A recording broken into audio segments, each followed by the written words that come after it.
Hello students, today our topic is etiology.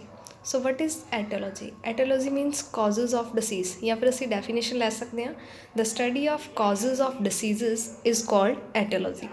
So causes ਆ ਜਿਹੜੇ ਮਤਲਬ cause ਹੈ ਕਿ disease ਕਿਵੇਂ ਹੋ ਰਹੀ ਹੈ, ਠੀਕ ਹੈ, ਕਿਵੇਂ ਕਿਵੇਂ ਫੈਲ ਰਹੀ ਹੈ, ਠੀਕ ਹੈ। ਤਾਂ ਉਹਦੀ ਗੱਲ ਆਪਾਂ ਕਰਾਂਗੇ ਅੱਜ। ਤਾਂ ਡਿਸੀਜ਼ ਏਜੰਟ ਫੈਲਾਉਂਦੇ ਆ, ਠੀਕ ਹੈ, ਬਿਮਾਰੀਆਂ ਨੂੰ। ਕਿਉਂ ਹੁੰਦੀਆਂ ਨੇ? ਕਿਉਂਕਿ ਡਿਸੀਜ਼ ਏਜੰਟ ਦਾ ਕਹਿ ਸਕਦੇ ਹਾਂ ਹੱਥ ਹੁੰਦਾ ਬਿਮਾਰੀਆਂ ਫੈਲਾਉਣ ਦੇ ਵਿੱਚ। ਤਾਂ ਇਹ 5 ਤਰ੍ਹਾਂ ਦੇ ਮੇਨਲੀ ਆਪਾਂ ਲੈ ਸਕਦੇ ਹਾਂ ਕੌਜ਼ ਜਿਹੜੇ ਹੋ ਸਕਦੇ ਆ। ਸੋ ਸਭ ਤੋਂ ਪਹਿਲਾਂ ਜੇ ਗੱਲ ਕਰ ਲਈਏ ਡਿਸੀਜ਼ ਏਜੰਟ ਕੀ ਹੁੰਦਾ? ਐਨੀ ਸਬਸਟਾਂਸ ਵਿਚ ਕਾਜ਼ ਆ ਡਿਸੀਜ਼ ਬਾਈ ਇਟਸ ਐਕਸੈਸ ਔਰ ਡੈਫੀਸ਼ੀਐਂਸੀ।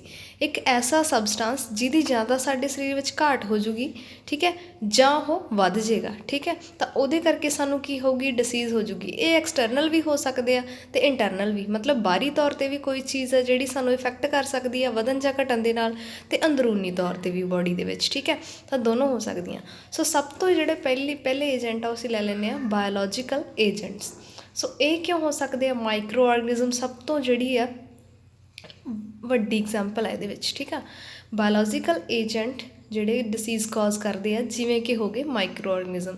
ਇਹ ਕਿਹੜੇ ਕਿਹੜੇ ਹੋ ਸਕਦੇ ਆ? ਬੈਕਟੀਰੀਆ ਹੋ ਸਕਦੇ ਆ, ਵਾਇਰਸ ਹੋ ਸਕਦੇ ਆ, ਠੀਕ ਆ। ਤਾਂ ਇਹਦੇ ਬਿਨਾਂ ਫੰਜਾਈ ਹੋ ਸਕਦੀ ਆ ਅਤੇ ਪ੍ਰੋਟੋਜੋਆ ਹੋ ਸਕਦੇ ਆ, etcetera.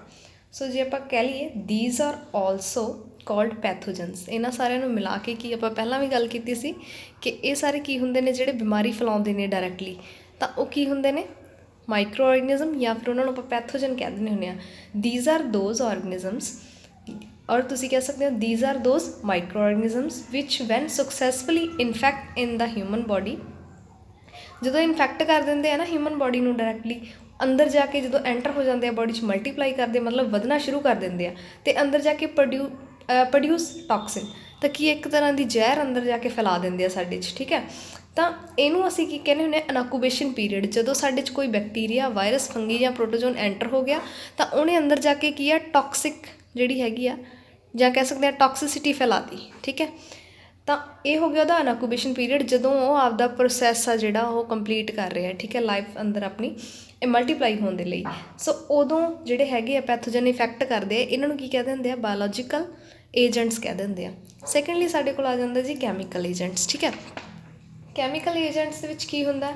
Chemical agents may be endogenous and may be exogenous. ਇਹ ਅੰਦਰੂਨੀ ਵੀ ਹੋ ਸਕਦੇ ਆ ਅਤੇ ਬਾਹਰੀ ਵੀ ਹੋ ਸਕਦੇ ਆ। ਜਿਵੇਂ ਯੂਰੀਆ, ਠੀਕ ਹੈ, ਬੋਡੀ ਦੇ ਵਿੱਚ ਯੂਰੀਆ ਜੇ ਇਕੱਠਾ ਹੋ ਜਾਵੇ ਤਾਂ ਕੀ ਹੁੰਦਾ? ਜਾਂ ਯੂਰਿਕ ਐਸਿਡ ਹੋ ਗਈ ਹੈ ਨਾ, ਡਿਫਰੈਂਟ ਆਰਗਨਿਜ਼ਮ ਦੇ ਵਿੱਚ ਆਪਾਂ ਗੱਲ ਕਰੀਏ, ਯੂਰਿਕ ਐਸਿਡ ਇਹ ਟੌਕਸਿਸਿਟੀ ਫੈਲਾਉਂਦੇ ਆ, ਜਿਹਦੇ ਕਰਕੇ ਸਾਨੂੰ ਬਿਮਾਰੀਆਂ ਹੋ ਸਕਦੀਆਂ। ਸੋ ਹਾਰਮੋਨਸ ਬੋਡੀ ਦੇ ਵਿੱਚ, ਜਿਵੇਂ ਆਪਾਂ ਉਦਣ ਵੀ ਗੱਲ ਕੀਤੀ ਸੀ ਹੈ ਨਾ, ਇਨਸੂਲਿਨ, ਜਦੋਂ ਇਨਸੂਲਿਨ ਦੀ ਘਾਟ ਜਾਂ ਵੱਧ ਹੋ ਜਾਂਦੀ ਹੈ ਸਾਨੂੰ ਸ਼ੂਗਰ ਹੋ ਜਾਂਦਾ। ਸੋ ਇੱਦਾਂ ਹੀ ਕੀ ਹੁੰਦਾ? ਹਾਰਮੋਨਸ ਵੀ ਹੁੰਦੇ ਨੇ ਜਿਹੜੇ ਏਜੰਟਸ ਦਾ ਕੰਮ ਕਰਦੇ ਆ ਡਿਸੀਜ਼ ਨੂੰ ਕਾਜ਼ ਕਰਨ ਦੇ ਲਈ। ਨੈਕਸਟ ਆ ਗਿਆ ਇੰਜਾਈਮਸ, ਠੀਕ ਹੈ। ਜਿਵੇਂ ਆਪਾਂ HCl ਦੀ ਗੱਲ ਲੈ ਲਈਏ, ਆਪਣੇ ਪੇਟ ਦੇ ਵਿੱਚ, ਆਪਣੇ ਸਟਮਕ ਦੇ ਵਿੱਚ HCl ਹੁੰਦਾ, ਜੇ ਉਹ ਵੱਧ ਜੇ ਤਾਂ ਸਾਨੂੰ ਐਸੀਡਿਟੀ ਹੋ ਜਾਂਦੀ ਹੈ, ਠੀਕ ਹੈ। ਇਹਦੇ ਬਿਨਾਂ ਅੱਗੇ ਹੁੰਦੇ ਨੇ ਇਹ। ਇਸ ਤੋਂ ਬਿਨਾਂ ਪਹਿਲਾਂ ਇੱਕ ਗੱਲ ਮੈਂ ਦੱਸਣਾ ਚਾਹੂੰਗੀ ਕਿ ਇਹ ਐਡਿਕਟਿਵ ਏਜੰਟ ਵੀ ਕਹਿੰਦੇ ਆ ਕੈਮੀਕਲਸ ਨੂੰ। ਐਡਿਕਟਿਵ ਕਿਉਂ? ਜੇ ਅਲਕੋਹਲ ਲੈ ਰਿਹਾ ਕੋਈ, ਹੈ ਨਾ, ਸ਼ਰਾਬ ਪੀ ਰਿਹਾ, ਅਤੇ ਉਹਦਾ ਅਡਿਕਟ ਹੋ ਜਾਂਦਾ ਉਹ, ਹੈ ਨਾ, ਡਰੱਗਸ ਲੈ ਰਿਹਾ ਕੋਈ, ਉਹ ਵੀ ਅਡਿਕਟ ਹੋ ਜਾਂਦਾ। ਇਹ ਵੀ ਤਾਂ ਹੈਗੇ ਕੈਮੀਕਲ ਹੀ ਹੈ ਨਾ, ਤਾਂ ਇਹ ਵੀ ਤਾਂ ਡਿਸੀਜ਼ ਕਾਜ਼ ਕਰ ਹੀ ਸਕਦੇ ਆ ਨਾ। ਸੋ ਜਿਹੜੇ ਇੱਥੇ ਨਿਊਟਰੈਂਟਸ ਹੈਗੇ ਆ, ਨਿਊਟਰੈਂਟਸ ਦੇ ਕਰਕੇ ਜਿਹੜੇ ਏਜੰਟ, ਨਿਊਟਰੈਂਟ ਨੂੰ ਜੇ ਐਜ਼ ਅ ਏਜੰਟ ਲਈਏ ਤਾਂ ਇਹਨੂੰ ਇੱਕ ਅਲੱਗ ਟੌਪਿਕ ਵੀ ਬਣਾਇਆ ਗਿਆ ਇਸ ਤਰ੍ਹਾਂ ਕਿ ਜਿਹੜੇ ਨਿਊਟ੍ਰੀਟਿਵ ਕਹਿ ਸਕਦੇ ਆ ਏਜੰਟ, ਉਹ ਵਿਟਾਮਿਨਸ ਹੋ ਸਕਦੇ ਆ, ਪ੍ਰੋਟੀਨਸ ਹੋ ਸਕਦੇ ਆ, ਫੈਟ ਹੋ ਸਕਦੇ ਆ, ਮਿਨਰਲਸ ਅਤੇ ਵਾਟਰ ਹੋ ਸਕਦਾ। ਮਤਲਬ ਵਿਟਾਮਿਨ ਦੀ ਕਮੀ ਹੋ ਗਈ, ਠੀਕ ਹੈ, ਜਿਵੇਂ ਵਿਟਾਮਿਨ ਏ ਦੀ ਕਮੀ ਦੇ ਨਾਲ ਆਈਜ਼ ਦਾ ਜਿਹੜਾ ਆਪਾਂ ਨੂੰ ਇਫੈਕਟ ਹੋ ਜਾਂਦਾ ਹੈ ਨਾ, ਆਈਜ਼ 'ਤੇ ਇਫੈਕਟ ਪੈਂਦਾ। ਪ੍ਰੋਟੀਨਸ ਹੋ ਗਈਆਂ, ਫੈਟਸ ਹੋ ਗਈਆਂ, ਮਿਨਰਲਸ ਹੋ ਗਏ, ਵਾਟਰ ਹੋ ਗਏ, ਇਹ ਸਾਰੇ ਏਜੰਟ ਇਸੇ ਤਰੀਕੇ ਨਾਲ ਡਿਫਰੈਂਟ ਜਿਹੜੀਆਂ ਡਿਸੀਜ਼ ਆ ਸਾਡੇ 'ਚ ਕਾਜ਼ ਕਰ ਸਕਦੇ ਆ, ਠੀਕ ਆ। ਉਸ ਤੋਂ ਅੱਗੇ ਜੇ ਆਪਾਂ ਗੱਲ ਕਰ ਲਈਏ ਫਿਜ਼ੀਕਲ ਏਜੰਟਸ ਦੀ। ਫਿਜ਼ੀਕਲ ਏਜੰਟ ਹੀਟ ਦੇ ਕਰਕੇ, ਹੀਟ ਦੇ ਵਧਣ ਜਾਂ ਘਟਣ ਦੇ ਨਾਲ ਸਾਨੂੰ ਬਿਮਾਰੀ ਹੋ ਗਈ।